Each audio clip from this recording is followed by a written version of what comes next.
ಪಹಲ್ಗಾಮ್ನಲ್ಲಿ ನಡೆದ ಉಗ್ರ ದಾಳಿಯನ್ನು ಖಂಡಿಸಿ ಬಾಗಲಕೋಟೆಯಲ್ಲಿ ಎಸ್ಡಿಪಿಐ ಪಕ್ಷದಿಂದ ಕ್ಯಾಂಡಲ್ ಲೈಟ್ ಮಾರ್ಚ್.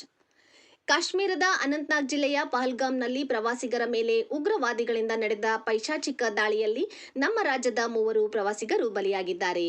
ಅವರಲ್ಲಿ ಬೆಂಗಳೂರಿನ ರಾಮಮೂರ್ತಿ ನಗರದಲ್ಲಿ ನೆಲೆಸಿರುವ ಐಟಿ ಉದ್ಯೋಗಿ ಮಧುಸೂದನ್ ರಾವ್, ಶಿವಮೊಗ್ಗ ಜಿಲ್ಲೆಯ ಮಂಜುನಾಥ್ ರಾವ್, ಹಾವೇರಿ ಜಿಲ್ಲೆಯ ಭರತ್ ಭೂಷಣ್ ಅವರು ಉಗ್ರವಾದಿಗಳ ದಾಳಿಗೆ ಬಲಿಯಾಗಿದ್ದಾರೆ.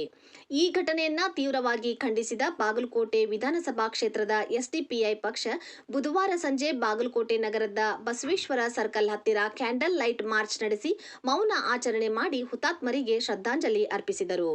ಪಕ್ಷದ ಮುಖಂಡರು, ಕಾರ್ಯಕರ್ತರು ಪಹಲ್ಗಾಮ್ನಲ್ಲಿ ನಡೆದ ಉಗ್ರ ದಾಳಿಯನ್ನು ಖಂಡಿಸಿ ಕೂಡಲೇ ಸೂಕ್ತ ಕ್ರಮ ಕೈಗೊಳ್ಳಬೇಕು ಹಾಗೂ ಉಗ್ರವಾದವನ್ನು ಮಟ್ಟ ಹಾಕಬೇಕೆಂದು ಸರ್ಕಾರಕ್ಕೆ ಒತ್ತಾಯಿಸಿದರು.